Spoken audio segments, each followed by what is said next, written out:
Lepo pozdravljeni. Na Onkološkem inštitutu nudimo prehransko podporo bolnikom tako pred kot tudi po operativnem posegu. Prehranska podpora namreč prispeva k manjšemu številu pooperativnih zapletov, k hitrejšemu celjenju ran, pa tudi k hitrejšemu okrevanju bolnika po operaciji. Vkolikor je bolnikova telesna masa nizka ali jo pred operacijo izgublja, ga kirurg napoti na predoperativni prehranski pregled v ambulanto za klinično prehrano. Prehranski pregled opravi klinični dietetik. Bolnik 3 dni pred pregledom beleži prehranski dnevnik, na podlagi katerega lahko izračunamo, ali je vnos hranil zadosten glede na njegove potrebe. Te so namreč v prisotnosti bolezni nekoliko večje kot pri zdravem posamezniku. Bolnika vprašamo tudi o njegovih prehranjevalnih težavah in o njegovih prehranjevalnih navadah. V sklopu pregleda opravimo tudi meritev telesne sestave, ki nam pove, kakšno količino mišične mase, maščobne mase in vode ima bolnik v telesu. Na podlagi vseh informacij opravimo prehransko svetovanje, bolnika seznanimo z prehranskimi priporočili ter mu pripravimo predoperativni prehranski načrt. Namen takšnega pregleda je izboljšanje prehranskega stanja bolnika pred operativnim posegom.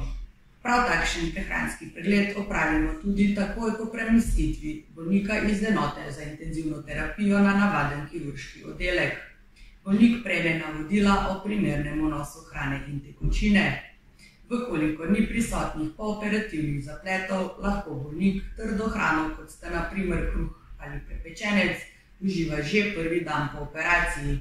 Pomembno je, da hrano počasi in dobro prežveči ter jo v ustih pomeša s slino. Žvečenje namreč prispeva k izboljšanju apetita, pa tudi k boljšemu delovanju prebavil. Prehrana prve dni po operaciji vsebuje manj živil bogatih z vlakninami in maščobami. Takšna živila namreč prve dni po operaciji, ko prebavila delujejo še nekoliko počasneje, lahko povzroča slabosti, napenjanje krče ali druge prebavne težave. Pomembno je, da bolnik počasi po požirkih čez cel dan zaužije tudi dovolj tekočine. Ker pogosto bolniki prve dni po operaciji preko ust še ne zmorejo zaužiti dovolj navadne prehrane, prejemajo energijsko in beljakovinsko bogate oralne prehranske dodatke, po potrebi pa tudi infuzije hranil v žilo. Na vsakodnevni prehranski viziti prehransko stanje bolnika ocenita zdravnik iz ambulante za klinično prehrano in klinični dietetik. Po nekaj dneh, ko se vnos hranil preko ust pri bolniku izboljša, podpora z prehranskimi infuzijami v žilo ni več potrebna. Ob odpustu klinični dietetik bolnika naroči tudi na pooperativni kontrolni pregled v ambulanto za klinično prehrano. Zadosten vnos hranil in tekočine ter tudi redna telesna aktivnost so namreč pomembni tako prve dni po operaciji, kot tudi po odpustu bolnika iz bolnišnice, saj pomembno prispevajo k nadaljnjemu okrevanju ter pridobivanju fizične moči in kondicije tudi v domačem okolju.